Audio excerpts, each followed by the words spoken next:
Thanks for joining us on the program.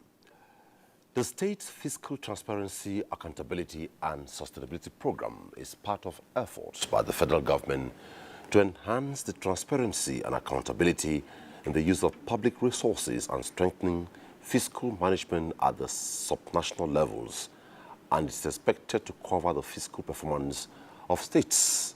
But states have to also meet the criteria of eligibility for the grant by meeting any or all of the 9 indicators that demonstrates improvements in fiscal transparency, accountability and sustainability, including publishing of the state's annual budget and audited financial statement within a specific framework, an offshoot of previous fiscal sustainability plan of the federal government, where states were rewarded for meeting up to the 22 targets, which have now been redesigned as the 9 disbursement-linked indicators under the SFTAS. In the year 2012, no fewer than 32 states benefited from the World Bank Fiscal Transparency, Accountability and Sustainability Plan, with 4 states missing out, namely Bayelsa, Imo, Rivers, and Zamfara got 0. That is in the year 2021 allocation due to their inability to meet the 2019 eligibility criteria. Now there is an increase for benefiting states compared to previous years. This is an indication of wider acceptance of the concept that heralded new era of transparency and accountability at the subnational level. So, how can the program ensure effective mobilization and utilization of these financial resources for citizens to benefit? How can fiscal risk be reduced and encouraged fiscal responsibility behavior by state actors? Is the program timely, given the dwindling government revenue occasioned by oil price volatility, coupled with the impact of the COVID-19 ravaging economy across the globe, which has further intensified the need to successfully adapt and implement this program by states to strengthen their capacity to respond to the numerous fiscal challenges in their respective domains? Well, these are indeed thought-provoking questions raised by and will be addressed by our panel of our discussants. I am Omini Udan. Once again, welcome to the program. But first, let's take this background report put together by Leah Katun Babatunde. Introduced in 2017, the State's Fiscal Transparency, Accountability and Sustainability Program for Results, SFTAS, is a brainchild of the federal government in collaboration with the World Bank to strengthen fiscal transparency, accountability and sustainability in Nigerian states. It is financed with a $750 million loan from the World Bank to support the states through the provisions of performance-based grants, for which $700 million was earmarked.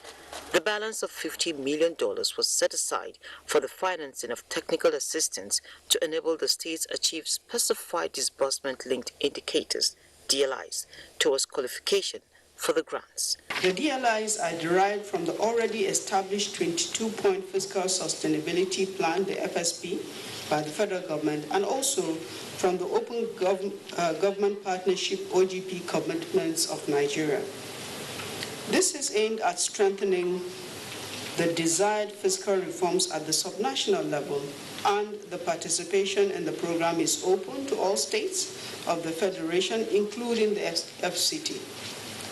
It is an important program to the government, and all hands must be on deck to ensure its success. In 2018, 24 states made the eligibility list. The federal government in April 2020 disbursed the sum of 43.416 billion naira, which is equivalent to $120.6 million to the 24 states after an annual performance assessment. Top on the beneficiary list is Kaduna State, while Katsina and Benue were the list. I get monthly briefings in Kaduna State on all our projects, where decisions are needed, where I need to push the Ministry of Finance, I do it, and that's why we got some recognitions for our level of coordination. The grant enabled states to meet fiscal demands as captured in the Sokoto experience, with a boost to the portfolio of the implementing teams. After achieving what we did I think everybody that was part of the team, got promotion. Most of the civil servants got promotion to a higher level, and which motivated the team to even do more. So I believe going forward, God willing, Sokoto is going to even double, it's already doubling its efforts. The second tranche was worth 66.5 billion naira. It was paid in November 2020, and this time around, only Rivers State missed out. The disbursement to eligible states was on the basis of the amended COVID-19 responsive 2020 budget results achievements, and each of the 35 states received 1.9 billion naira, equivalent of $5 million. In Abuja, Leah Baba today. State's Fiscal Transparency and Accountability Program is the focus of the program tonight. And Leah Babatunde's background sets the tone for the takeoff of the program. It's Tuesday Live. At some point, our phone lines will be open. If you follow to the program, you put in your call, make your point, and go straight to the point. Please, in doing this, turn down the volume of your television set to avoid the holdback. Also, you can be part of the conversation tonight through our Twitter handle at Tuesday Live NTA. Also, we'll be taking reports across parts of the country, all to sustain the conversation and bring us up to speed on how the states are faring regarding this program. I'm being joined tonight by His Excellency Kayode Fayemi, the Governor of Ekiti State, and he's here in his capacity as the Chairman, Nigeria's Governors Forum. Good to have you on the program. Pleasure to be here. Mr. Shubham Chaduri, Country Director, World Bank. Welcome to Tuesday Live. Thank you. And in the course of the program, other guests will join us via Zoom as we progress. Let's begin with just the two of you for now. Beginning with the World Bank, an average Nigerian will be asking, why is the World Bank supporting Nigeria in strengthening state fiscal management? So I think the answer, if you ask most Nigerians, which part of government do you encounter every day? Which part of government do you look to deliver the services that you need, whether it's schooling for your children, healthcare for your families, making sure that the roads are there to connect farmers to the market. In all of these, it's the states and local governments that really have to deliver for the people. So if you look at Nigeria's constitution, if you look at the actual reality, it's the states that bear the responsibility and are in the front lines in terms of delivering these services, essential services, for ordinary people, families, households. So helping the states deliver better for the people is part of what we're here at the World Bank to help all our member countries do. It's ultimately about helping our member countries eliminate poverty, and a big part of that is investing in people, helping countries invest in people, build the infrastructure that's needed, and create the space for families, households to reach their aspirations. So, because why I ask is most times when people hear the World Bank, beautiful programs, but they hear there's always some hidden charges somewhere. Charges in what sense? You know better what I mean. Actually, one of the things this program is called transparency. So one of the things our policies and procedures, and our shareholders. Nigeria is one of 189 countries that are shareholders of the World Bank. So we're a development cooperative. Think of it. Nigeria owns the World Bank, and like any development cooperative, we're here to serve our members. So transparency. Everything that we finance, every kind of activity that we support is open, there's public disclosure, and then in fact part of the reason that we hope that Nigerians, people, your audience today, will actually reach out and learn about our program. They're all available, and that is part of what we count on also to ensure that the financing we provide, which is concessional, meant to help promote poverty reduction and development. So it's not meant to generate commercial returns, therefore the financing itself is concessional. But to make sure that it's used for the right reasons, we need citizens, ordinary people to pay attention. How are these funds being used? So transparency is a buzzword for us. So.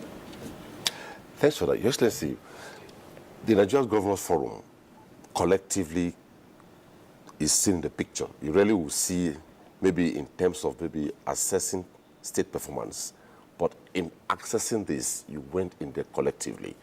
Would you say this has impacted positively in the states? Absolutely. You need to know the history of the Nigerian Governors Forum. This is a forum that is non-partisan, and it's an association of all governors. And one of the things we pride ourselves on is that we use the forum as a mechanism for peer learning.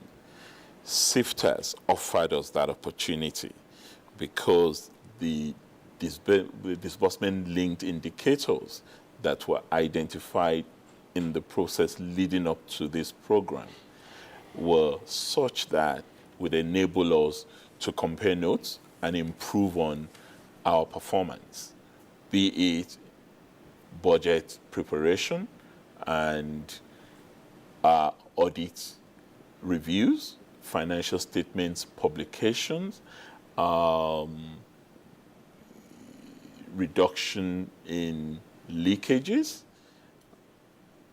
improvement in our tax performance, and in our level of accountability. And that is what we were able to do. And because it is program for results, it is your result that would determine what you benefit. And it's a grant.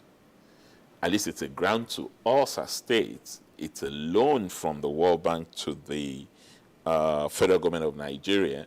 But you also need to understand the context of this. When it happened in 2018, it was as a result of the pressure that had been put on state finances as a result of the recession, the 2015-2016 recession that we encountered, which led to the gracious support that states received from President Buhari and the federal government. Budget support, bailout. You remember many states couldn't even afford to pay salaries because of that recessionary experience.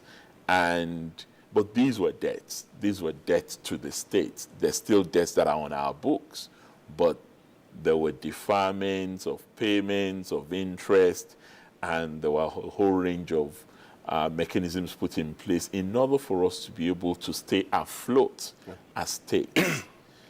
And it was in that context that the World Bank, working with our own Federal Ministry of Finance, came out with this initiative, working with us as well at the Nigerian Governors Forum to determine the eligibility criteria, the capacity building processes, and the accountability framework. And I think it's something that states have been particularly grateful to all that have been involved in this for, because right now, 2 years down the line, okay, we've had 2018, we've had 2019, 2020, now, almost from 24 states that met the eligibility criteria in 2018 to 36 states that actually published their budgets on time this year, 2021 budget.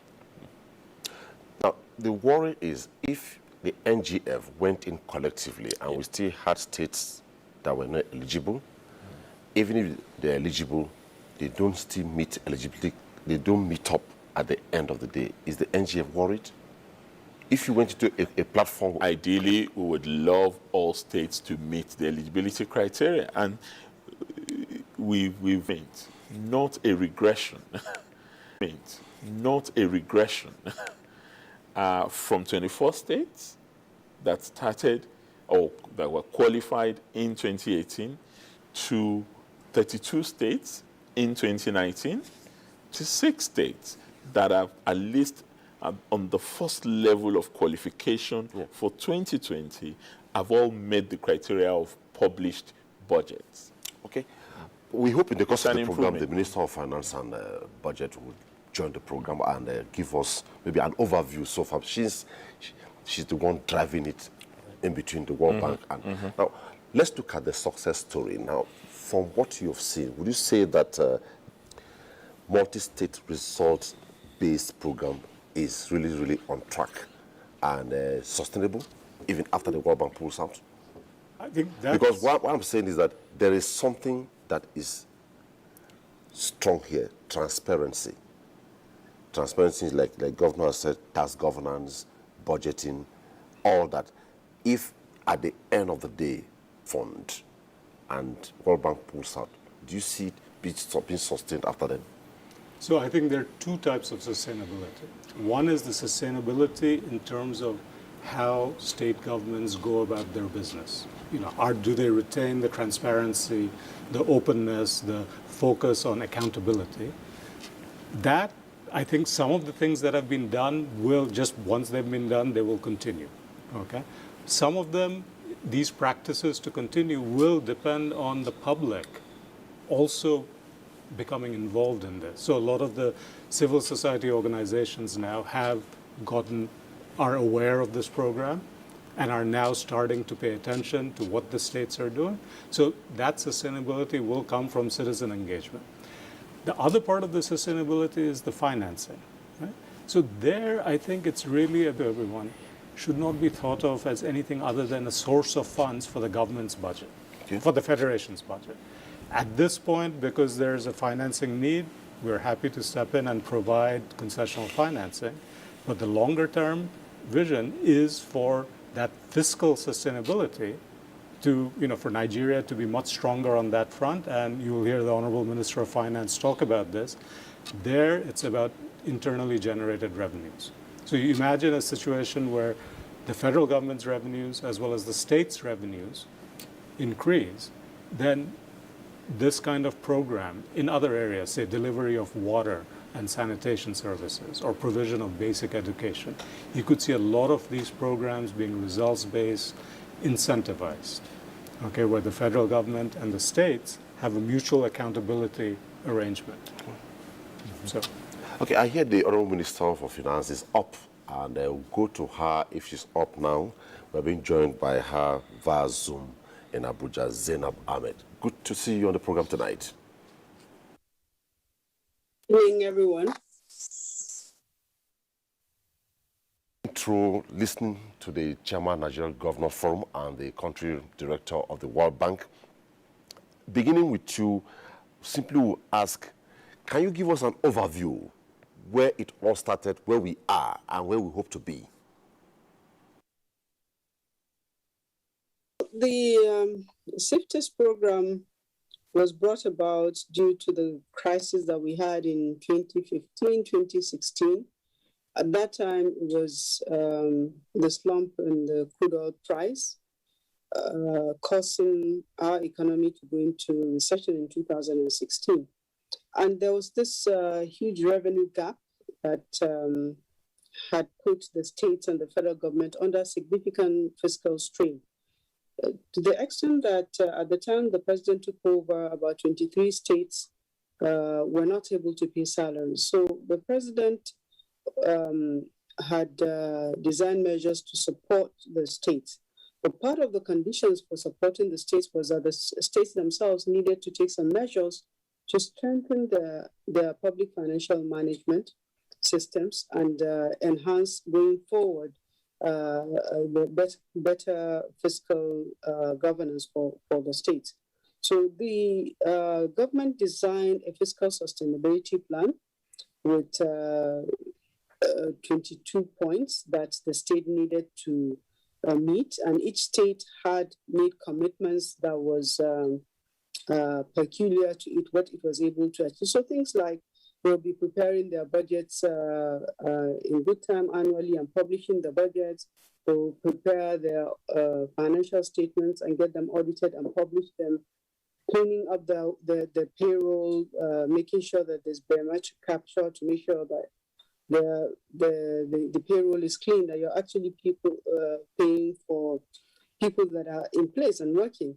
So the states made those commitments, and as a result of those commitments, we saw the fiscal performance of the states improving. And the World Bank had provided support in designing the fiscal sustainability plan and was quite impressed by the achievements and the progress that the states have made. So in addition to the fact that the federal government gave the states salary bailout funds, and also infrastructure funds in the form of a loan.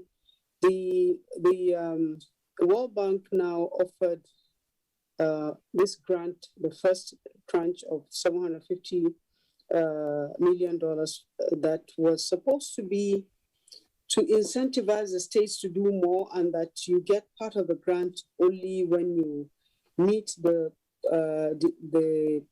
disbursement link indicators, which was designed with the states and committed to each state had its own unique DLIs. So that's how this started, and it became very popular. The interesting thing is we saw even more improvements in the fiscal condition of the states, their public financial management improved. And there was also competition that this program has brought about, because each state was trying to access the fund, because you were not limited on what you could access as long as you are able to perform and show the performance after the audit. The performance is assessed, then you access the fund. So there was interesting competition and also collaboration with the states, and a lot of peer learning between the states. So this is a program that has done so well that, again, the World Bank agreed to do another top-up of $750 million US, which is just in December or November approved by the World Bank Board, and it's been approved also by the Federal Executive Council, and we're waiting for approval of the National Assembly, and the states can also begin to access the second part of this $750 million SFTAS program. Okay, thank you so much for the update. Now, Your Excellency, from what the ministers expounded, we could hear words like competition among states, meeting timelines, and what have you. From the perspective of results achieved, would you say this has added impetus in terms of restoring trust, corruption, and maybe project deliverables by states? Well, first and foremost, governors are elected to serve their people. The most critical way in which you can serve your people is to deliver on the promises you've made. Just as Shubham said, the bulk of the social services, states are at the front line. Health, education particularly. And these are things that matter to our people. So I can tell you categorically that this program has led to much more efficient use of our resources. I mean, resources are not infinite. They're limited, and they're even put under much more pressure by the fiscal constraints that states are experiencing in the aftermath of the recession I spoke about, and much more so in the aftermath of COVID-19 pandemic. So the limited resources that are there, you have to put it to good use. And the DLIs, the disbursement-linked indicators that the Honorable Minister spoke about, made it necessary for states to really do their utmost to deliver more bang for their bucks. So if it is leakages in terms of salaries, ghost workers, and you've put in place an integrated payroll system that links your biometric data with the BVN registration document, you know that you are likely to eliminate those who are not supposed to be earning salaries legitimately. So there are savings made from that.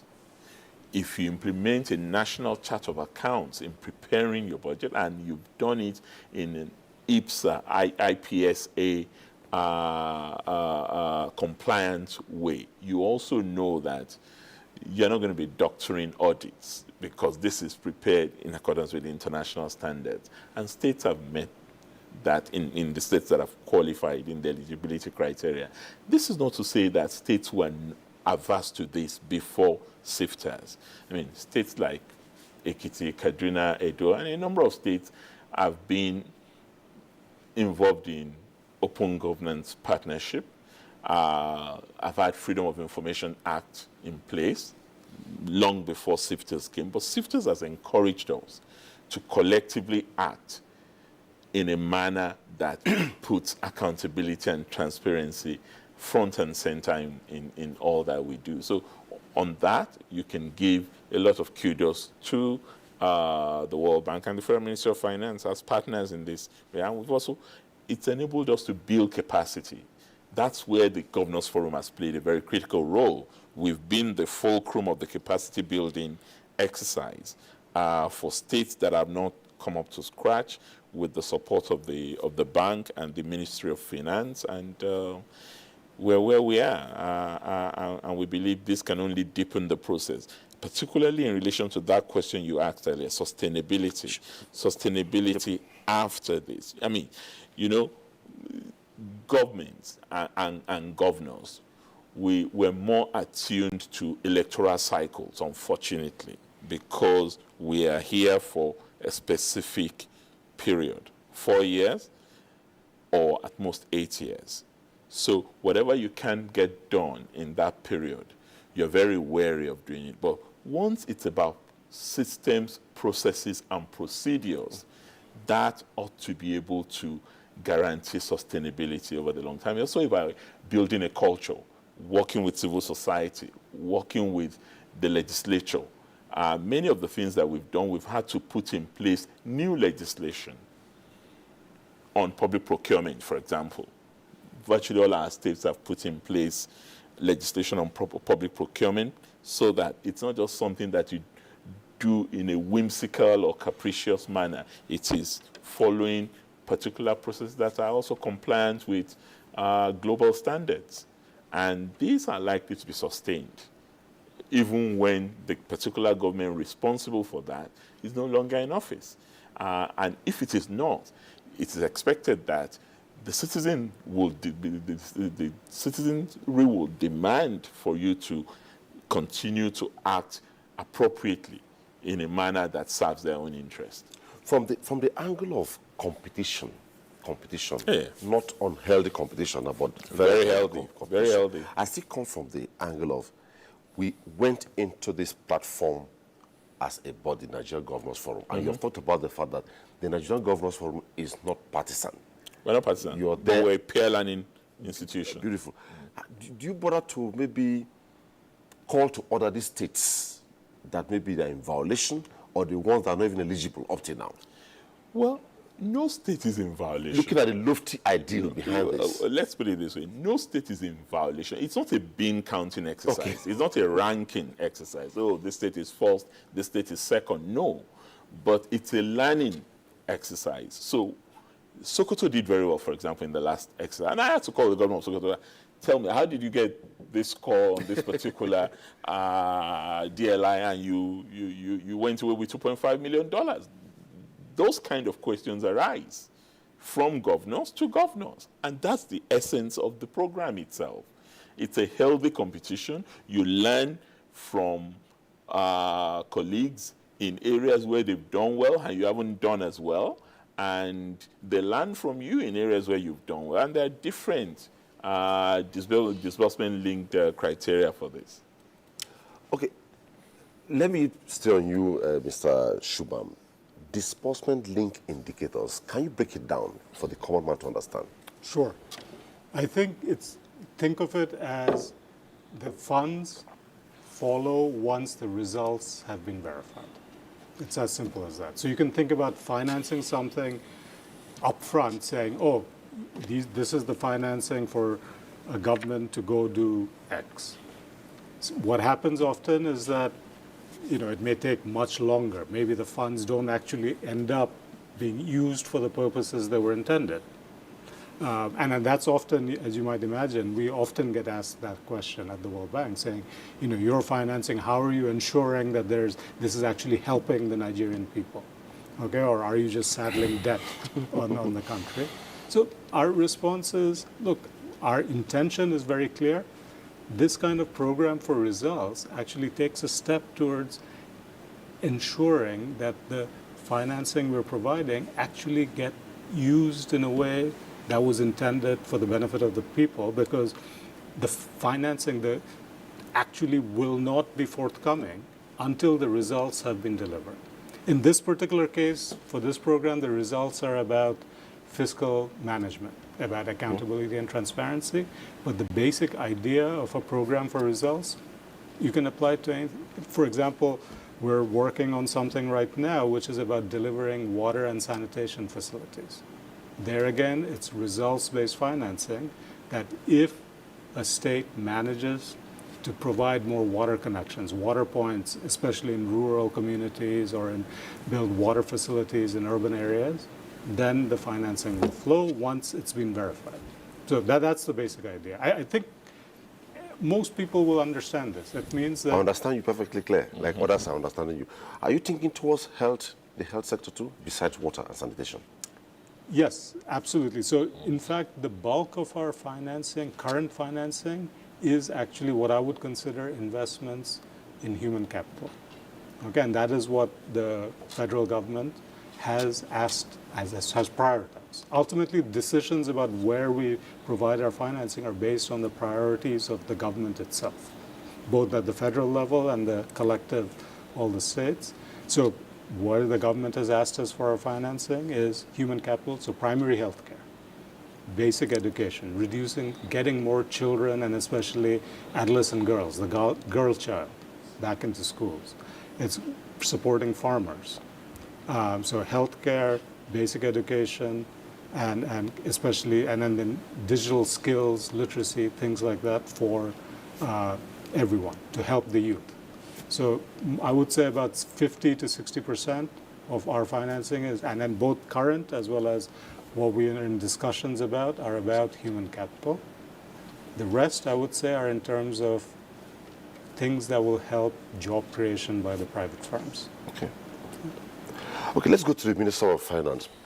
Honourable Minister, from the testimony so far, one will expect that given the adaptable nature of this program, even after the World Bank leaves, we see maybe a synergy created between your ministry or federal government and the states through the NGF to replicate it and carry on from here, giving it transparency. But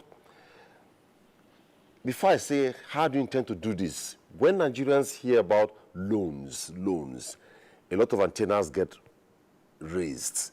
This loan, what is so peculiar about this particular loan? And why is this so special and is working? Are there any minuses to the economy?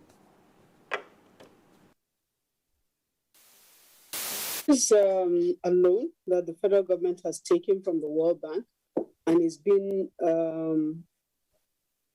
granted to the states. So it's not a loan to the states, it's a loan to the federal government, which means federal government will be paying for this loan.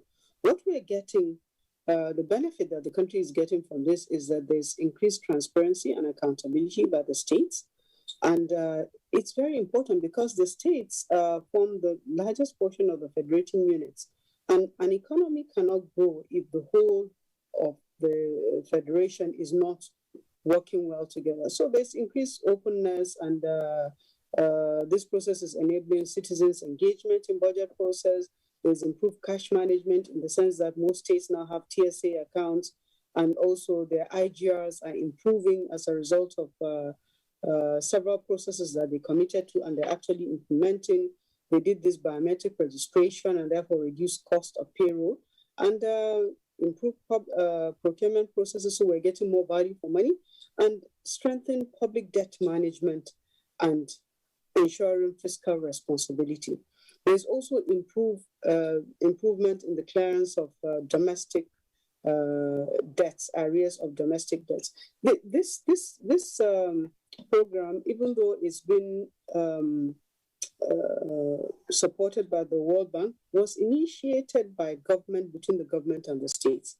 When the fiscal sustainability plan was designed, it was meant for the federal government to provide funding to the states, and it worked in the sense that the states complied with some of the key requirements of the PSP, and they got these loans, and as a result of getting those loans, there was continuous reviews in form of audits of the commitments that they made to the federal government. So it's the same principle that the World Bank took over, came in and provided more resources, and we agreed to take a loan so that we continue to work with the states to ensure that this improvement that started in the public financial management space continues, so that we don't lose the benefit of what has been started. So when the World Bank facility is ended, the improvements that we have reached are there, the capacity development that has been attained for the staff and of the states is there. We will get the full benefit of it. The savings that have been made as a result of reducing wastages will have been used to invest in human capital as well as other developmental projects in the state. The second phase of SFTAS was designed to further support the states to manage the impact of the COVID-19 pandemic, and which means the largest proportion of the investment was going to be on human capital, specifically on health, and in some part on education. Again, this is extremely useful. So the states will use their own resources to undertake improvements, let's say in a primary healthcare center, and the improvement that is done is audited, and then they get this grants as a result of having performed a function which is rightly supposed to be performed by the states for the benefit of the people. So this is a program that everybody is actually happy about, and it's a win-win situation for us. The World Bank is happy. I'm sure Shubham is here, that they are seeing positive improvements in human capital development as a result of this intervention from the World Bank. We take a couple of reports today. We shall be going to Jigawa, Ebonyi, Cross River, and Sokoto. We begin with the report from Jigawa. It is on record that Jigawa state government has so far received over 11 billion naira from the World Bank-supported States Physical Transparency, Accountability and Sustainability Program. The 4 years result-oriented program, which first phase is coming to an end this year, has improved the standards and quality of governance along the focus areas of the program. To this end, Jigawa State has been rated the best performing states in the Budget Transparency Index in 2018 and repeatedly same position in 2020. The state is one of the few others which provide extensive budget information through effective mechanism for public consultations. This program was introduced by World Bank just to prepare states to inculcate the fiscal discipline and the issue of public financial management, to have a very sound public financial management in states. And for us, really, in Jigawa, we are known for this, and definitely even beyond SFTAS, this will be sustained. Looking at the 9 disbursement leak indicators shows increased citizens' engagements in the budget process, implementation of Treasury single account, boosted internally generated revenue collections, biometric registration and BVN to produce payroll fraud. The policy, therefore, improved procurement practices, strengthened debt management, clearance of domestic expenditure arrears, and improved debt sustainability. Our team have done wonderfully well in SFTAS. We are number 1 in the country on the grant of SFTAS. Jigawa gets $16.9 million as grant from SFTAS, being the first state in the country. Governor Muhammadu Badru Abubakar's penchant for prudent management of state resources and ensuring transparency in government's dealings made it possible for the state to get over 11 billion naira out of more than $1.4 billion federal government received from the World Bank in 2 tranches. From Jigawa, our next stop tonight will be Ebonyi, Abakaliki. The implementation of the State Transparency, Accountability and Sustainability Program in Ebonyi State with prudent management of resources entrenched a policy that has significantly reduced corruption in civil service and boosted the revenue base of the state. The Commissioner for Finance and Economic Development, Mr. Orlando Wenze, said The funds assessed so far has been properly channeled to the construction of Ebonyi International Airport and the State's College of Medicine and Teaching Hospital. Mr. Orlando, who expressed the state government's interest to be part of the second phase, described the program as strengthening capacity, technical support, as well as making the citizens to be part of governance. Funds, the expected funds, were probably being planned to be used for the equipment at the international airport, Ebonyi International Airport, and of course the Ebonyi College of Medicine, which is ongoing currently. However, as far as the program is still on, we are very much interested in following through, because beyond the grants we are getting, the program is equally helping to strengthen the system. It's helping to build capacity through the technical support we've gotten from the World Bank, from Ministry of Finance, from the Nigerian Governors Forum. So we've been able to strengthen the capacity within the states. Appreciative of President Muhammadu Buhari-led administration for attracting the initiative, some of the respondents said the ongoing projects, when completed, will not only launch Ebonyi in the Committee of Nations, but will make life more meaningful and comfortable for the people of the state. When this is fully completed, it will trigger job creation. So we are thinking that with these two facilities, we will have much more job, and the unemployment will be reduced to the barest minimum. View of economical benefits, huge one, and it will sell Ebonyi State to the whole world. We that are Eza people, where it's located, has already made Eza to appear in the world map. Each of these developments is interconnected to facilitate the development of the state into a first-class state of Nigeria. With the program helping to reduce unemployment ratio in the country, the people are of the view that the youth restiveness will also be addressed.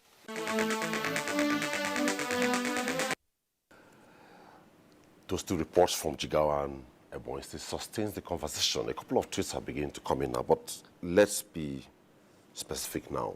Mr. Shubham, are there no go areas in terms of what the funds should be used for? At this point, the way that this program works is that we support the state government's budget. The actual disbursements occur based on all the results that you heard His Excellency the Governor mention, and also the Honorable Minister. And then it's meant to be expenditures within the framework of the civilian budget. I think that's the main thing, and all documented. For example, the supplemental budget that most of the states finalized and had approved by the state legislative assemblies by, I think, July of last year. If you go on there, you actually see on the front page, there's even a summary of how the supplemental budget is being used for the socioeconomic response to the state. So I think part of the test is, I'll be very frank here, is to see how, I would love to hear how ordinary citizens are seeing. Are they seeing this in terms of the increased transparency? You know, the budgets are now available. Start asking questions. You know, are these the right places to be for public spending to be directed? Are there other places? So from our side, what we're trying to do is to encourage, and I think the federal government is trying to encourage, prudent fiscal management, transparency in spending decisions, but the actual spending, and then, you know, putting them towards improving the quality of spending in ways that will benefit the people. But in terms of the actual details, in this state, what makes the most sense, that's really for the citizens and the legislators, and obviously... That's where I'm coming from. Before I go to His Excellency. Now, transparent, no doubt, but what if maybe His Excellency chooses to use his own allocation for some ambitious project that will end nowhere, as much as he's going to execute the money transparently? So this is the other part. You know, the accountability has two sides. There's the demand side and the supply side. Okay. What this program does is provide the supply side, meaning governments, state governors, state governments being very transparent about, having to be very transparent about how they're using scarce public funds. The demand side, it's for the citizens, the CSOs, to also come in and weigh in. So this program cannot do both things at once. This program is very much about opening up, and being responsible. It's based, as the Honorable Minister said, on the fiscal responsibility. Okay. So, but there's always going to be a role for citizens to come in and hold governments accountable. Okay. Now, Excellency, from what he has explained, let's look at from the angle of prudence. How best can I describe it now? Now, you have the process is transparent, but in terms of costing, how really prudent are we costing these projects? So I could go around, because most times you could hear this TMOG ordinarily costs this much. But when it gets to public governance, the price gets almost like 5% or 20% higher. So in terms of prudence, how do you assess it? How do you weigh into it to ensure that it goes all through? Well, there's no question that one of the challenges that we face in governance in Nigeria is trust deficit between the citizens and the recipients of these various projects and the leaders responsible for delivering on the projects. And your question is at the center of that. What is cost effective? And naturally, you're going to have variations. But one of the reasons behind having a common public procurement laws is that you can also, generally speaking, investigate price index. I mean, there may be local specificities. I mean, the road you build in Bayelsa, clearly, because of the nature of the terrain, may be costlier than the road you build that you construct in Kano, because the terrain is also clearly hardier and maybe easier to construct on it. But even on balance, you can still determine whether something is outrightly outrageous or reasonable within the frame of universal pricing. Okay. So you can have that. But you asked the question from Shubham about the budgetary. If you were to take, I think it was 2020 budget, the 2020 budget, because of the fact that many states subscribed to SFTAS, we were able to have a reduction in light of the recession and the oil price reduction as a result of the pandemic. Collectively, from a budget size of about 9 trillion to about 6 trillion, and using the same criteria, checked out also by the Governors Forum Secretariat. We're able to do that and put to better use that reduced budget to deliver much more identifiable results at the local level. So you are bound to have that. But the important takeaway from this for us is if it increases the level of trust the average citizen has in government, then we would have achieved a significant portion of that transparency interest that SFTAS is promoting. And I can tell you, if you go to any of the state websites, you can see contracts awarded, what they were awarded for, the duration. You can see such details which may not have been there 3 years ago in many states. But that information is available. But you can also have information available in an unintelligible manner. So you have to have it in a way that breaks down for the ordinary citizens who were there when you were putting the budget together, because part of the way SFTAS runs also is to ensure citizens' participation in budget formulation and budget making. So all of these are exercises that I believe are going to be sustained over the long term. and it's bound to help the process of accountability and transparency in government. The other aspect of it is quite interesting is the area where we're looking at. Key to this are the subnational, are the states. Absolutely. Are the local governments involved? Absolutely.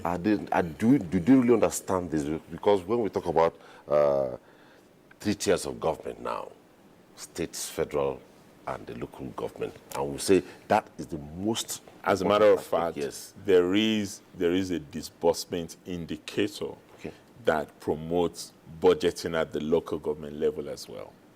Under this program? Under this program. Okay. Can you just maybe let's say, besides maybe what NGF is doing? No, besides SFTAS, local governments are supposed to have their own budgets as well. Okay. Because they have legislatures at the local level. And they're supposed to... Why I made reference to them is the transparency component, the simplistic component. People talk about the transparency component. Well, let's leave SFTAS aside. Okay. I'm a governor. Exactly. And take Ekiti as an example. I honestly don't even know what happens to my local government budget until they come to me after they finish their own arrangement. There is a joint allocation committee meeting, just like we have FAC with the Federal Ministry of Finance and the federal authorities. At the local level, when they fund, all I do is act as a conduit. The state just acts as a conduit for transferring their money from FAC to the local government. That's all we do. At least in my state, and I know in many states, that's what obtains.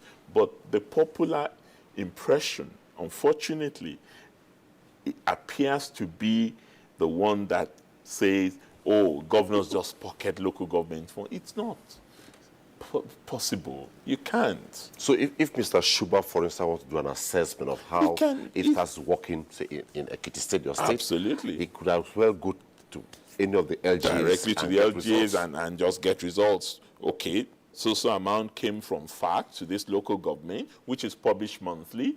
How did you disburse it? And then it could be seen. This is what went to first line charge of personnel cost. This is what we spent on capital, and so on and so forth. It's there. Okay. Let's go to the Honourable Minister. Honourable Minister, how do states access the performance-based grants? Quite important here. Well, so you asked a very important question that I wanted to make an input into about the how will this program be sustained.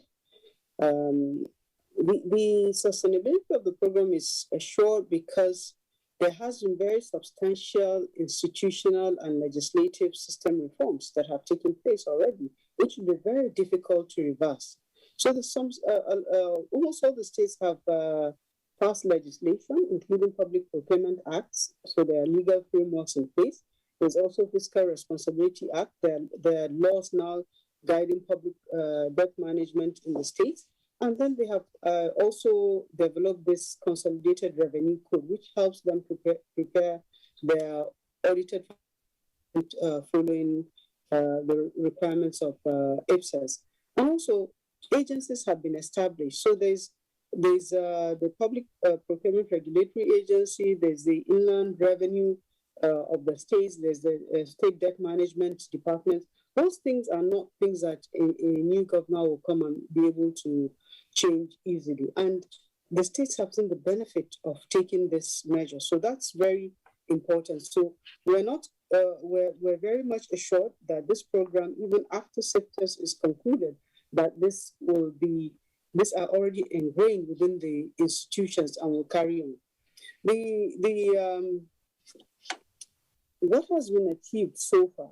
So the first audit that we did in 2018, there were 24 states that meet the disbursement-linked indicators, and they were able to collectively get disbursement of about $120 million. And then in 2019, this improved to 33 states. And then in 2020, all 36 states have actually met the DLI. So the amount in 2019 was about $239 million that were disbursed in states. And in 2020, 692. So the performance continues to improve. And the benefits are there for everybody to see, including these funds are being used to deploy critical infrastructure in the states that are very, very visible. So we're happy that this is happening, that the states are benefiting from this grant from the federal government, which is a loan that we took for the states, and we're confident that we're happy that this is a loan that really justifies the reason why it is taken. And also, going forward, we expect that the states on their own will, without any encouragement or compulsion from anyone, will be doing these things as a matter of routine. That is very important.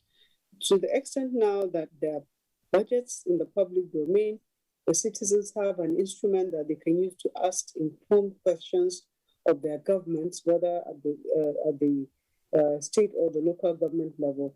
It's going to be living within the system.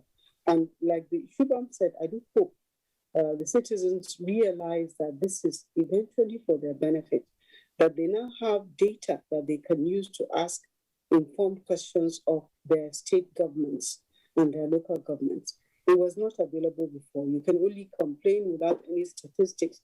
But now the data is there, the budgets are there, the budget performance is in the open, the audited financial statements are also published. So the citizen is equipped. Now, civil society organizations have already started picking up this information and using it, and it will help put everyone on their toes so the performance is sustained. Turn after the break, a couple of tweets have come in and our phone lines are open. We sustain the conversation tonight. Stay with us.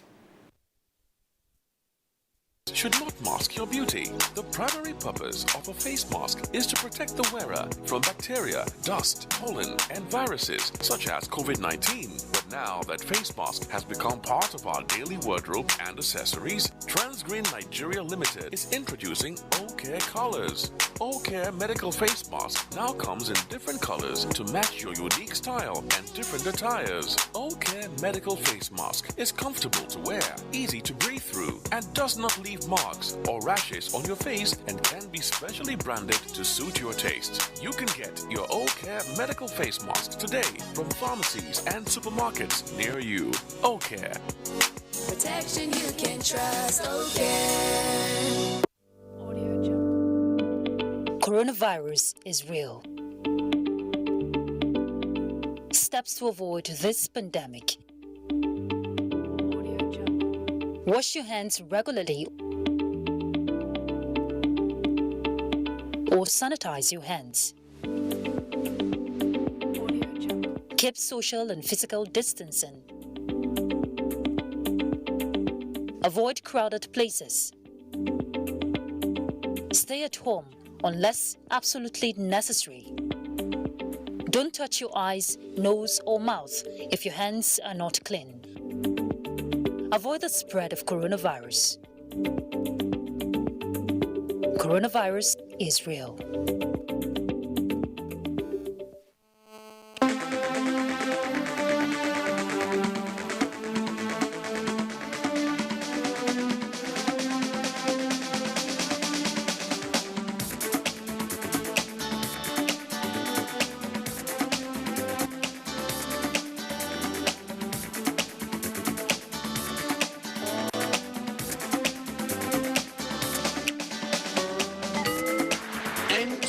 Tuesday Live, a network issue-oriented innovation talk show. Thanks for staying tuned and back on the program. A couple of tweets are here and I will take phone calls if they are true to us. Let's begin with this particular tweet coming from @Umen Nadi. It is directed at the governor here and the honorable minister. Beginning with the governor, it says, please, to the governor and the honorable minister, up till date, I can tell you that the masses still sees it that with all this fiscal transparency and accountability, the result is still not commensurate to the fiscal projects. How do you explain that to us? Well, I think if people don't have a picture of what is actual rather from what is perceived, we owe them a duty of more information. We need to communicate more and give information that is independently verifiable. Okay. So that's all I can tell him. If he's speaking about a specific project, the different matter, but if it's a generalized perception that whatever governors say they've done is not commensurate with what they see, well, I think he needs to treat it on a state-by-state basis and on a specific project basis. That would be my advice. But yes, generally, there's a deficit of trust. I talked about that earlier. And we need to keep working on gaining the confidence of the public as to what we do. But you know, SFTAS is not a project-tied support. It is a generalized budget support. Because the World Bank is not like an education loan that a state gets from the World Bank. We may well end up using the money from SFTAS for education or for rural roads or whatever, but it's not tied. Okay. It's general funding, general support for the budget as defined in the budget, because it needs to be recognized in the budget. And if you look at all of our budgets, you will see SFTAS contribution just as you will see contribution from bond or other loans in the budget formation. Okay. Let's switch to the Honorable Minister. How do you react to the tweet?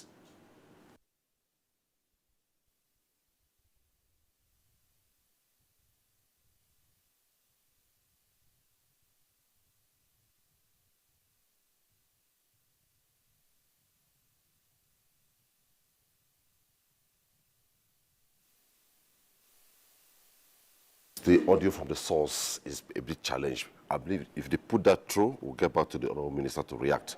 Well, quickly, I think this particular tweet is directed at Mr. Shubham. Buba Yaze says, for those who witness it, it will never pray any reoccurrence of such ugly trend.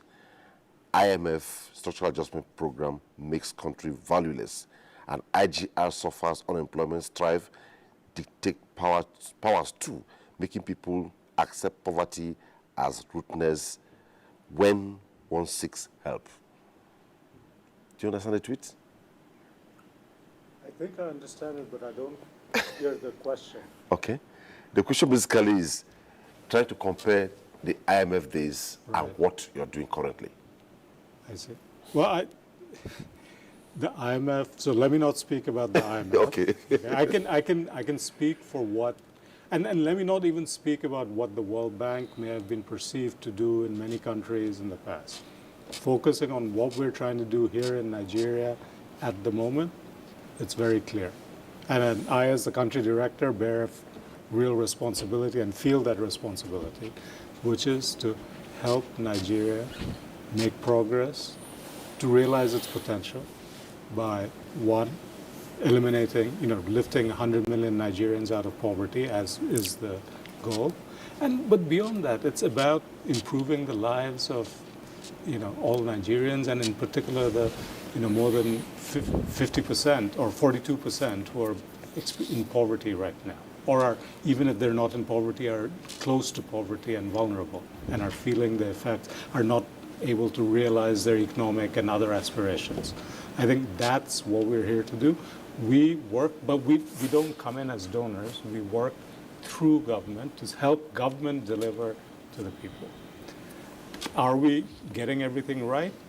Probably not. But that's where I think the transparency, the emphasis on transparency is so important. And the one promise I can make is we don't have secrets about what it is that we're here to do or how we're trying to help. Whether it's helping or not, we would love to hear from the public. But that's what we're here about. Okay. I don't think, there are all sorts of issues we can raise about structural adjustment programs and how international development funding has impacted on nations, particularly in Africa. But I think what I would like us to, the flip side of that is we have to take responsibility. programs get imposed on you when you don't have an agenda. If you come into office with a clear development plan of your own and you shop it around, including to the World Bank, I mean, and this has happened. We've gone to Shubham and to his predecessors to say, look, these are our priority. This is what we would like you to support, not what he chooses to support. And I think that's really where this should go back to. Yeah. What is our agenda as a country? We say we want to take 100 million people out of poverty, and we go to him as a representative of the World Bank to say, this is what we want to do. And he says, well, I can help you, but I also think you need to address some of these fundamental public financial management issues in order to get to that goal that you've set for yourself. It's then up to you to say, okay, I would work within the spectrum of those issues you've raised, or no, that is considered by me as an imposition. I want to go and do it my own way. So when I think it's beating about the bush when we raise all these shibboleths around this is how we've been manipulated. World Bank is not, with the greatest respect, it's not USAID, it's not UKAID. We are World Bank, we're part of World Bank. Okay. We are shareholders in the World Bank. So we also have a seat at the table, and we contribute to the processes that the country director is implementing on the ground here in Nigeria. And I think we bear some part of responsibility for that. But I think we need to start from our own agenda. We need to be clear about what we want for our people and then seek help where necessary. Okay, maybe just to expatiate on what the tweet is talking about, could you also maybe educate Nigerians the perspective of adaptability? What comes and is adaptable? Thinking globally, acting locally. Yeah, it's not everything that World Bank is pushing that we do. Context matters. The local context always matters. One thing that I know there's been some contestation over is subsidy. You know what the debate has been around subsidy in this country, particularly subsidy on electricity tariff, subsidy on gasoline, even multiple foreign exchange rates. So those are issues that require contextualization, but they're also issues that would enable us to have a consistent and clear-sighted economic policy position that others outside can then respond to, depending on where we're coming from. So if we insist that we're not going to deregulate, there are implications to that in terms of those that we want to support us. And there are also implications to that in terms of our anti-poverty strategy that we want to put in place, because the resources that's likely to come from there, today, NMPC tells us it subsidizes between 100 billion to 120 billion naira. That's money that should go into the Federation account and then disbursed in order to tackle that poverty that we consider a major priority for our government to deal with. So it's a balancing act. Okay. Do we keep in that poverty situation and keep pretending that the people are the beneficiaries of this subsidy that we're keeping on, when the people ultimately are going to be the losers? Okay. Well, we just hope the minister's audio has been restored, but before then, our first caller tonight is calling from Lagos. Femi. Hello, Femi. Hello, good day to all of you. Good evening. Yeah, I want to ask the governor. Go ahead, please. When you have a project, we are talking about transparency. You are doing a project of 30 kilometers. There's nothing that stops you from putting a signboard. This is a project we are doing from social place to social place. This is the completion date. This is how much we are going to spend on this project. That is transparency. There is no transparency in our government. That is why we, the followers, are skeptical about them. Number two, as a governor, what has he been able to do? Because to make sure he improves the economy of his state. If we look at what El-Rufai said of recent, you find out that all the tax and everything we collect is being used to pay civil servant salary. What are they doing about that thing? We have, for example, in Kaduna, the man said he has 9 million people in his state. Civil servants are just 100,000. The whole money he collects from the federal government, both tax and everything, cannot even pay the salary of the civil servant. What are the things they are going to do? That I'm directing my question to the governor. How do you, because if you don't make money, you cannot spend money. When they have already, you have your state, how do you improve the people so that you can tax them, which is not happening? Thank you. Thank you so much, Femi.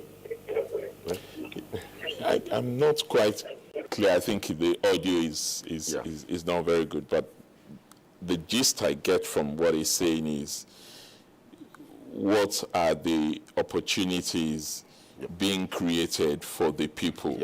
Wealth creation opportunities, rather than dependence on salary earners on the basis of what... also an angle to timelines, meeting timelines too. Meeting timelines of contracts? Yes, of projects, yes. Of projects. Yes. Well, for timelines, I think it's a project management responsibility and availability of resources. You need to be clear when you are starting the project that you have enough resources to implement the project, and you've given it to a reliable contractor to handle, depending on the complexity of the project. And then you monitor your capacity and the capacity of your officials to monitor milestones and ensure that payment is tied to those milestones is what would eventually pay off at the end of the day in terms of project cost and project time frame. Okay. That is how we conduct our own in Ekiti State. On his second question, it's a perennial challenge.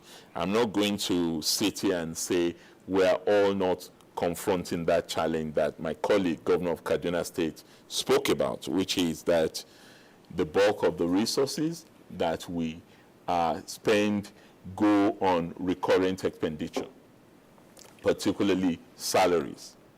But it's an invidious choice, really, because at the end of the day, yes, they are, in most cases, 2-3% of your entire population, at most 5%.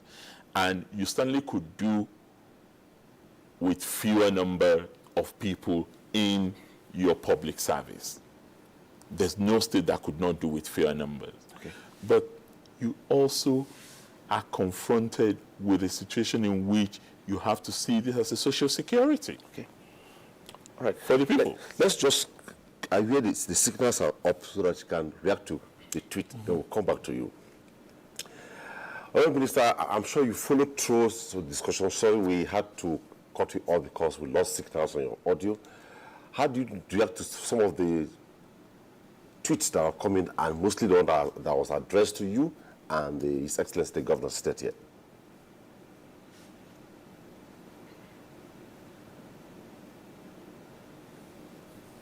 still not good. Delivery. Projects in Nigeria are delayed because we start so many ambitious projects at the same time, and there's always limitation of resources. I do hope that we get to a point, and this is something we're pushing from our ministry, that we take fewer projects in our budget. So now I'm talking of the federal budget, so that we are able to complete those projects in time. Because the consequences of what we're doing now is that projects overrun, and we end up having to do variations of the projects because of time, and it's costing the government more. So all of us, federal and state governments, need to really become more efficient. The unfortunate thing is there's a lot of public expectation and politics attached to project development across the country. Everybody wants to see some federal government projects in their own community, or at least in their local government. And we end up having 3,500 roads in the federal budget. And a road that is going to cost, let's say, 25 billion has a provision of 500 million in the budget. So, of course, we know that that project will take a long time to finish. So, yes, it has to do with project management. Yes, it has to do with selecting the right type of contractors, but it also has to do very much with the way we plan our projects. And I do hope we get to a point when we face reality and just limit the number of projects we deploy so that we complete the very important things. On the issue of staff salaries, just like the states, the federal government is also carrying a very large wage bill, which we have to continue to sustain, because when an economy is slowing down or has slowed down and is struggling to pick up, it's not the time we want to address the issue of disengaging staff, because we will just be putting more people in hardship, and the president had directed that we must pay salaries and we must maintain the payroll as it is. So we continue to carry this until a time that we're able to design programs to support the public servants, so that even on their own, they want to exit and go and become entrepreneurs. So we have to retool them, instill them, train them, and support them with financing, as in low-cost loans, that they can go and start other businesses when they exit the service.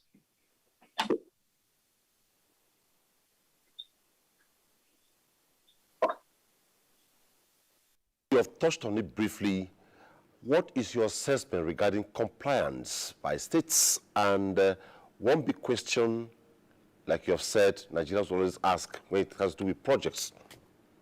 What is the rationale for additional financing of $750 million just approved by the Senate?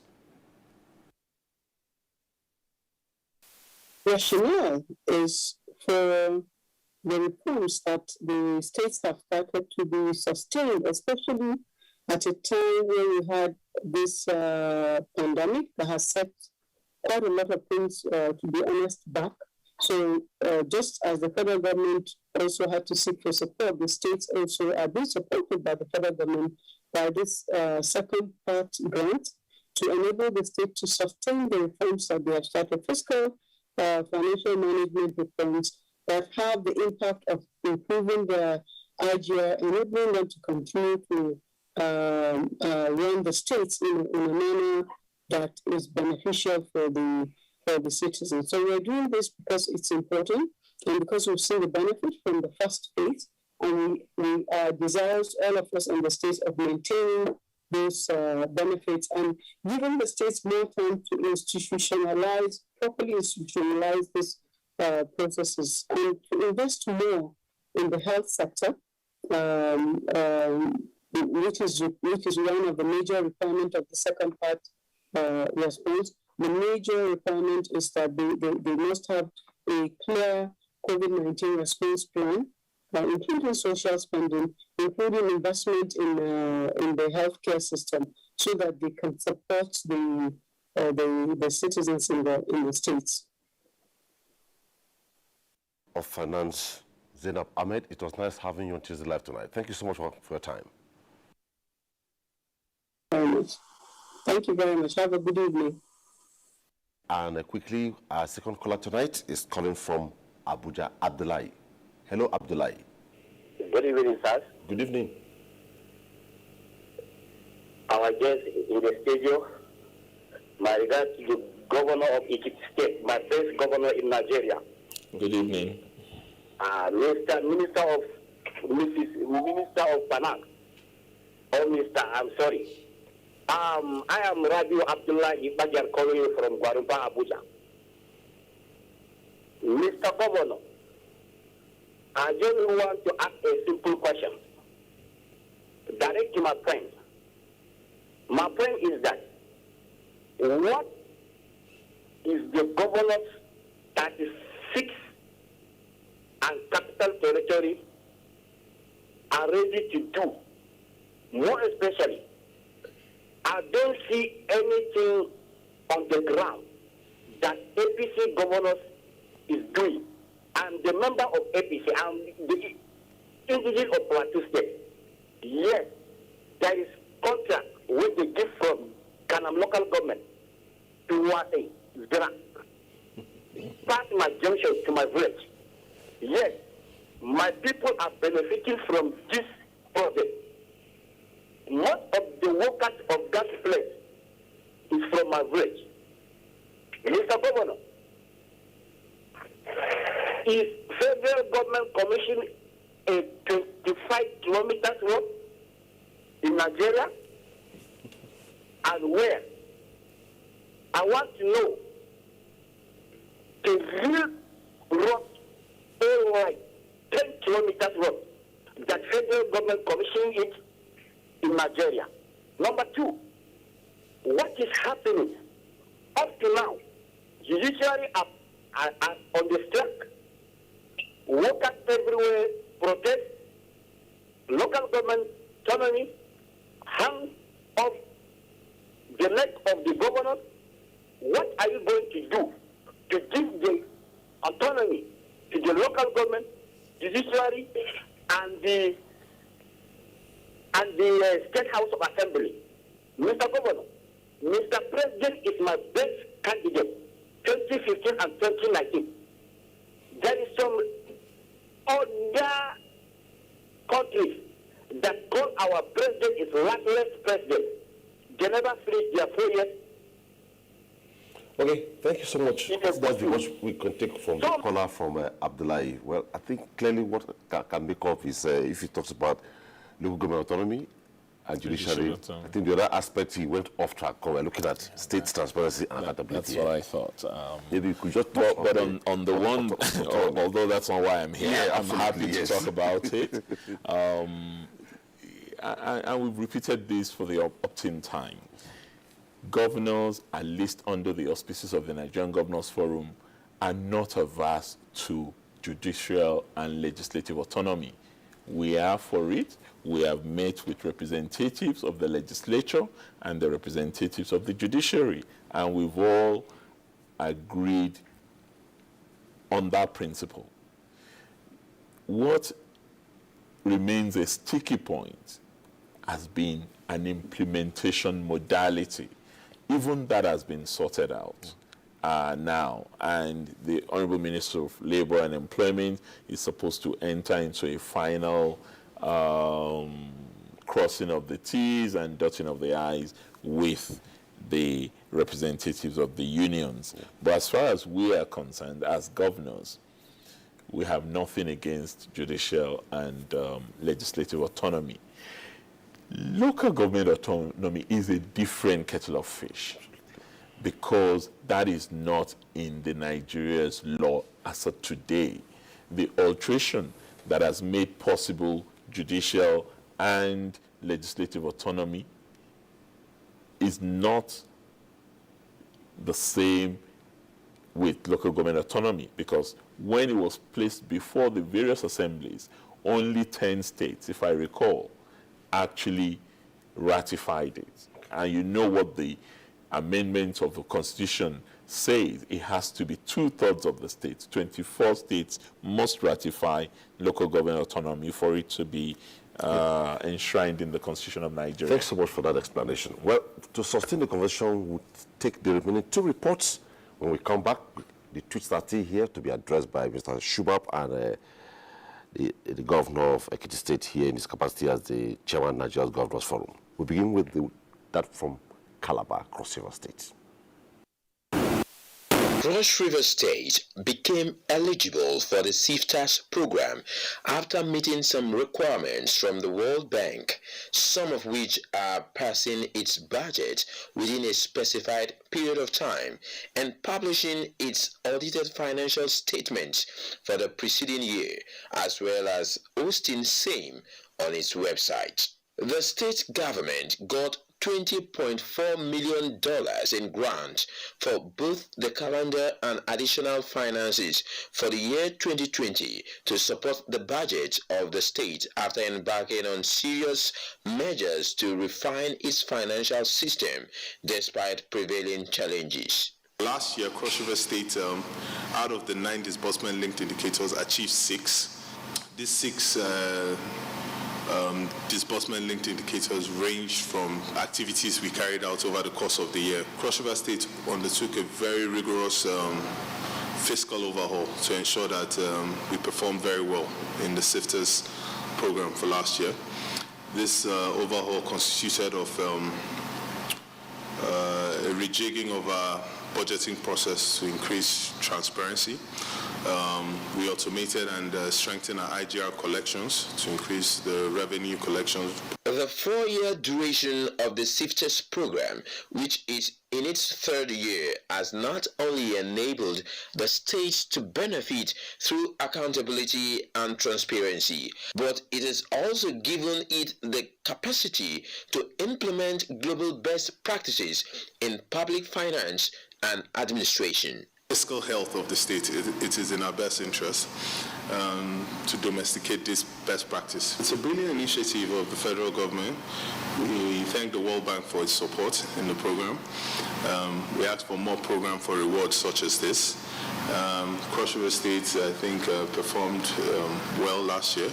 We intend to do even better this year. The World Bank-funded federal government program for results seeks to reward states for implementing policies and programs to improve fiscal and financial accountability, debt sustainability for the overall interest of the state and its residents. And our last report tonight is coming from Sokoto.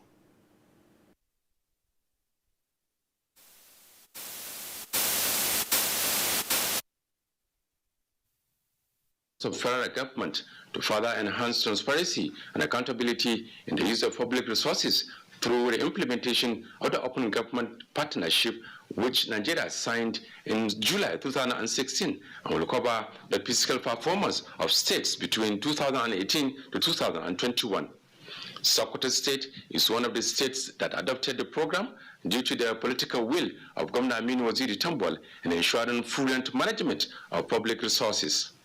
In compliance with the State Fiscal Transparency, Accountability and Sustainability Program, Sokoto State has also adopted the use of international public sector accounting standards in its annual budget. As one of the states that is taking advantage of the State Fiscal Transparency, Accountability and Sustainability Program, Sokoto State was able to pass into law a bill which established the present Sokoto State Internal Revenue Service, replacing the defunct Sokoto State Board of Internal Revenue, and was assented to by Governor Aminu Waziri Tambol on December 31st, 2019, while 41 billion naira was raked in as internally generated revenue from 2017 to 2019 as an achievement after joining the State Fiscal Transparency, Accountability and Sustainability Program. With the introduction of the e-tax portal, efficiency in collection has greatly been enhanced. Now taxpayers can pay their taxes and all government MPA dues from the comfort of their home and we immediately issued an automated receipt. The revenue service is now more than ever positioned to generate sufficient revenue to service, inshallah, not only our waste bill, but our demands in the near future, inshallah, Your Excellency. Another good news for Sokoto State was in January 2001 when the World Bank granted the Sokoto State government $22 million for its commitment to the implementation of the State Fiscal Transparency, Accountability and Sustainability Program. A breakdown of the grant shows that the state got $5 million in November last year for approving COVID-19 budget and the balance of $17.4 million for its 2019 fiscal performance. The government clinched the grant after its astronomical score in the State Fiscal Transparency, Accountability and Sustainability ranking from 2/5 in 2019 to 14/15 last year, which put it among the top 3 states in the country to achieve such ranking. In Sokoto, Shehu Muhammad Datti, NTA News. The report from Sokoto is the last for tonight on the program, but quickly, Umar has been on the call. Umar is calling from Kaduna. Hello, Umar. Hello, good evening, sir. Good evening. Yeah, just wanted to acknowledge one of my tweets have not been read, and it has to do with just of recent what have happened in the fiscal, of which the minister is responsible to respond. Also, I wanted to ask about where are the plight of human resource management. You talk of infrastructure. What of human resource management? Does it have to silence and die off? Thank you very much, sir. Okay. Umar, I'm sure if you are following the program, we are still taking tweets. We will still get to your tweet. Well, Mr. Shupa, you want to react to that? Human resource management, before I allow His Excellency to speak. I think there are two parts of it. Human resource management within government, within the public sector, Yes. I think His Excellency, the Governor, will speak about. Okay. And human capital, human resource management from the perspective of a country. Yes. I said earlier, it's about investing in the human capital of Nigeria's children, youth. So that's very much a priority for us. For the governors, I'm sure human resource management. Okay, Your Excellency. Well, clearly, human resource management is a big aspect of this entire program. And over the course of the last 2 years that it's been on, at least in the states that I've monitored closely, a lot of capacity building initiatives have taken place. Some within our own premises in the Governors Forum. States send their accountants, their auditors, their administrative officers responsible for different aspects of SFTAS to undergo capacity building exercises. And then they go back home and organize train the trainers programs for their colleagues on the ground. Because many of the laws that we've put in place, be it the Public Procurement Act or the Debt Management Act or the Fund Management Initiative, the Fiscal Responsibility Act, they have implications on capacity building. Okay. And that has been a significant part of SFTAS that I think ought to be commended as well. Okay. So let's now go to the remaining tweets before we sustain other aspects of the conversation tonight as we wind down gradually. This one says, at gift, change that happens from bottom, that's the local government, to top is usually more effective, sustainable, and measurable. You want to react to that? Well, that is the assumption. Yes, we all love to talk about bottom up, or rather than top-down changes.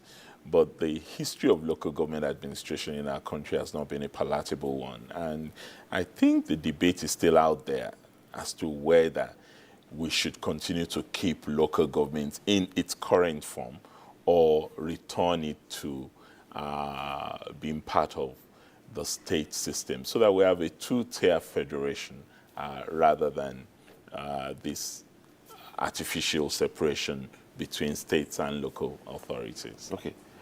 Nachuku is calling from Port Harcourt. Hello, Nachuku.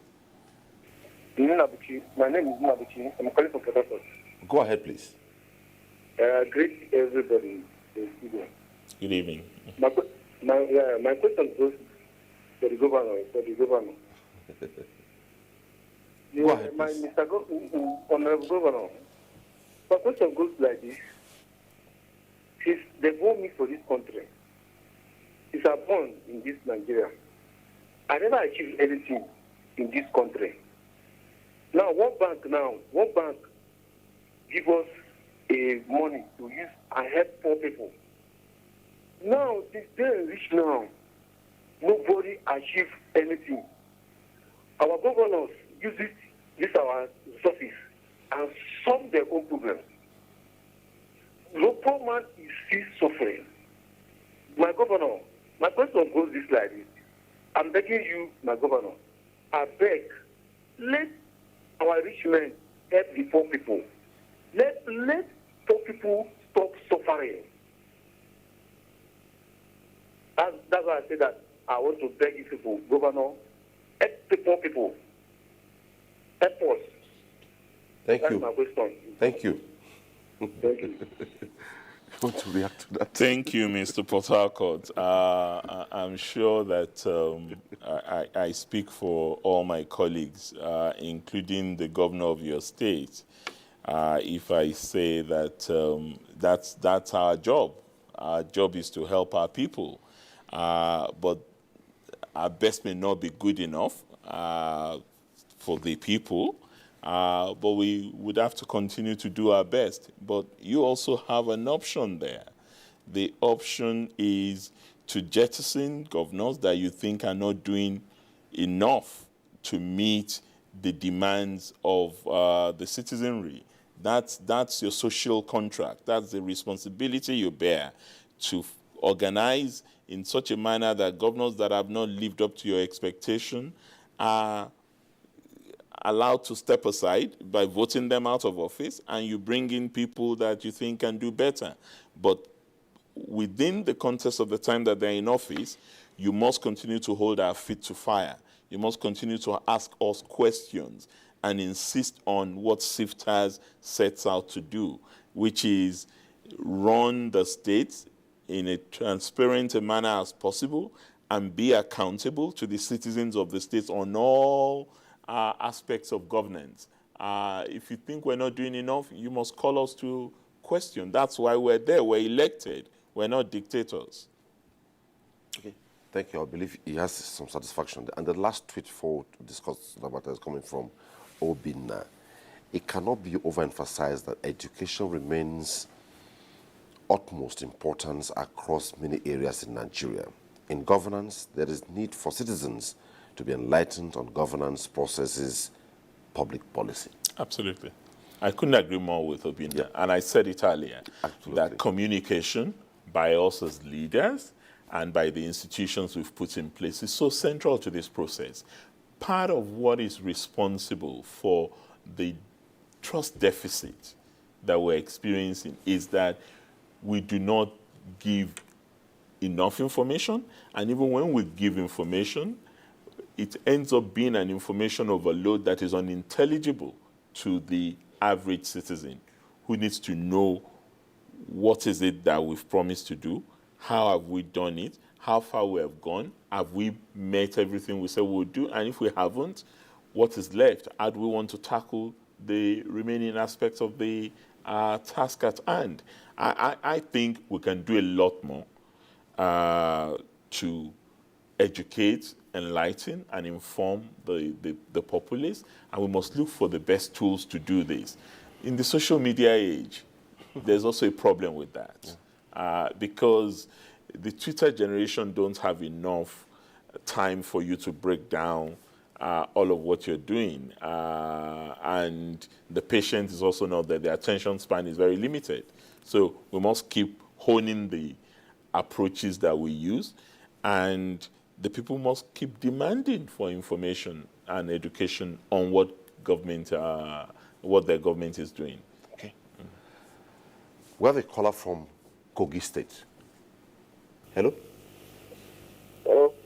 Good evening. Go ahead, please. Thank you very much. My name is Idris from Kogi State. Okay. Go ahead, Idris. I'm the Commissioner of Finance for this state. Go ahead, we can hear you. The program now is for 2 years, 2018-2019.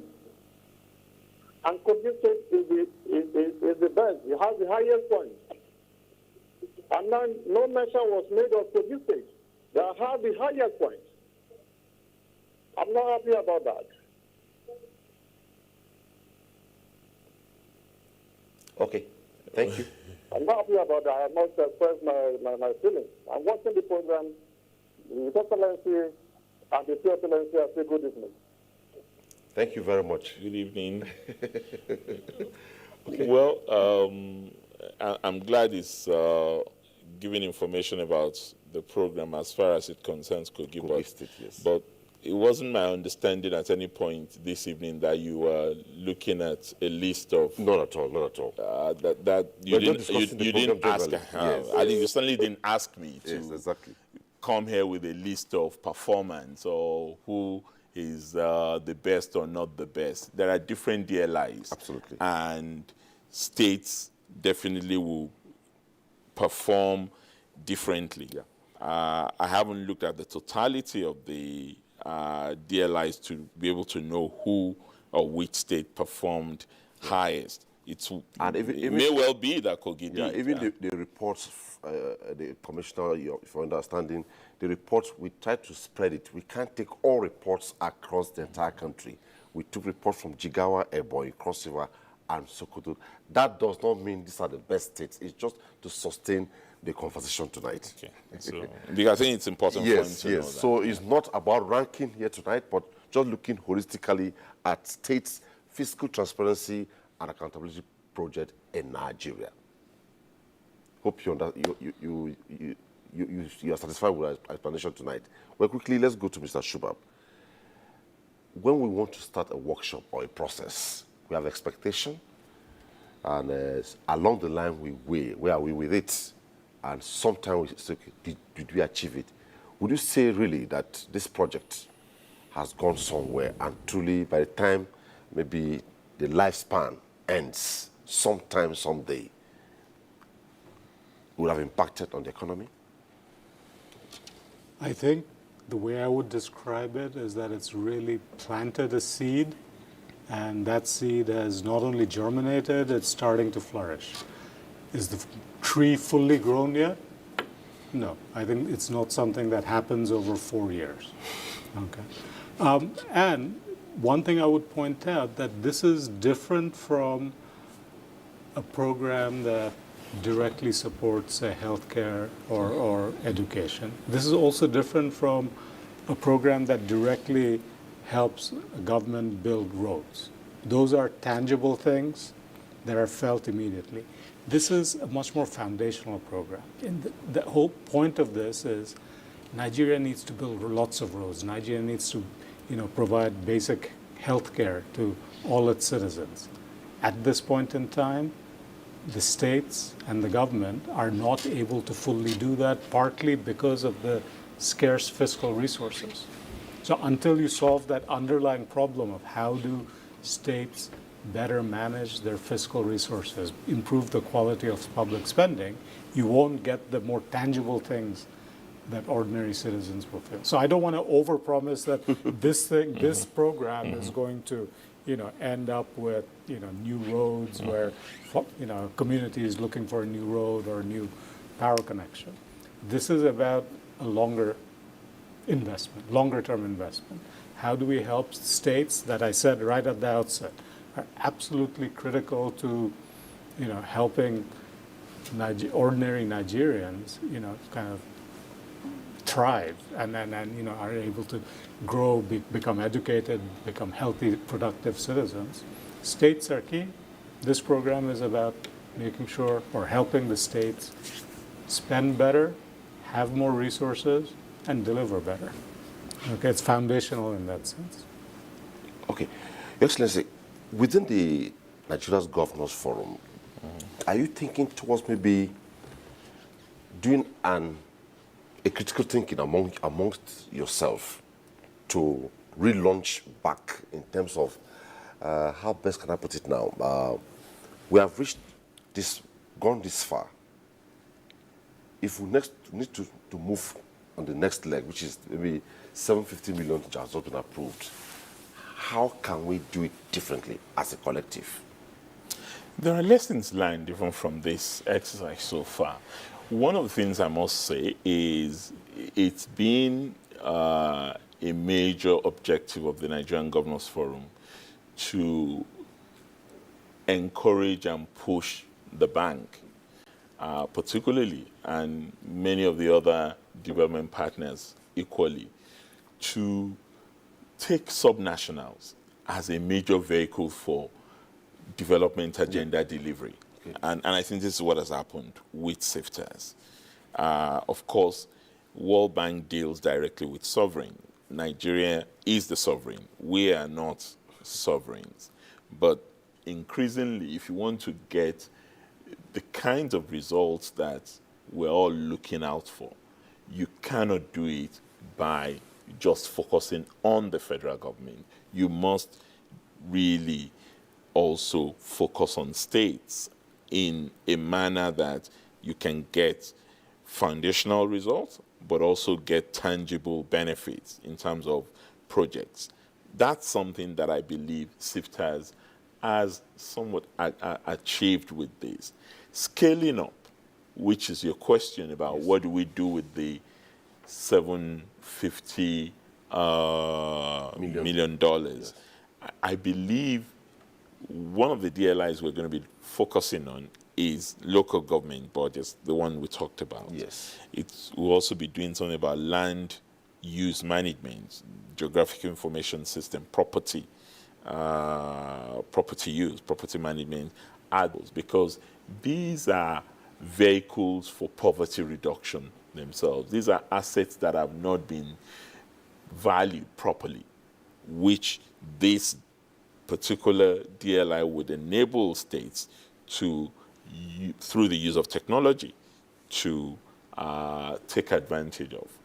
And also COVID-19 pandemic-related focus of the $750 million is something that would enable us, as we're getting out of this pandemic-induced recession, begin to look at alternative ways of repurposing our funding and also refocusing our energy on accelerated vehicles for poverty reduction in the country. Okay. Now, we still have one or two tweets before we take our final closing thoughts. Salim Ahmed 16 says, how are Nigerian governors ensuring the optimal use of the World Bank funding in the face of insecurity situations that the governors are unable to tackle? Good question. Really good question. There's no doubt that in many of our states... Let me just add this at once so you react to it too. Ladi Eti says, does the Governors Forum have a stance on the pandemic gate issue, considering clear... Well, this is not about this issue now. Let's talk about... you can react to it. Okay. The former one. The former one is about security. Yes. There's no question that there are projects that are bound to fall behind schedule because of the security situations. There are contractors that are being kidnapped too. There are workers on the field that are confronting challenges. Yeah. Even, I'm not speaking for the World Bank, but I'm sure there are areas in which World Bank would necessarily want to go and evaluate their projects, but they now have to do it virtually because they can't go to some of these areas where you have security challenges. Yes. That has implications, clearly, for project delivery.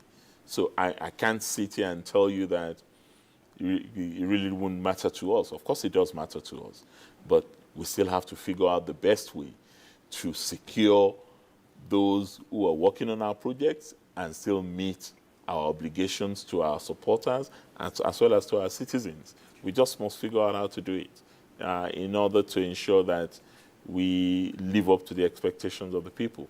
But overall, with regards to SFTAS, it would form a critical component of our own original peer review mechanism, because the Governors Forum actually has a peer review mechanism. And how we perform in this, the lessons we've learned from this, would contribute to our entire governance framework and how to deepen the process in future. Okay.